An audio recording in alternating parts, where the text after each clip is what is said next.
W pierwszej kolejności chciałabym omówić dwa moim zdaniem najciekawsze rozstrzygnięcia, które uzyskaliśmy w maju w sprawach frankowych.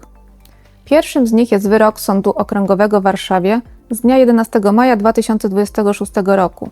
Sąd stwierdził nieważność umowy kredytowej opartej na wzorcu Nordea Habitat z 2009 roku oraz zasądził na rzecz naszych klientów kwotę około 73 tysięcy złotych oraz blisko 66 tysięcy franków szwajcarskich wraz z ustawowymi odsetkami za opóźnienie liczonymi od 28 lutego 2023 roku do dnia zapłaty.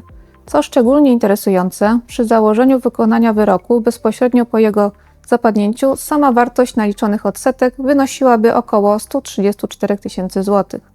Drugim rozstrzygnięciem, na które warto zwrócić uwagę, jest wyrok Sądu Okręgowego w Łodzi, wydany w sprawie przeciwko Crédit Agricole. Na rozpoznanie sprawy sąd potrzebował zaledwie 4 miesięcy.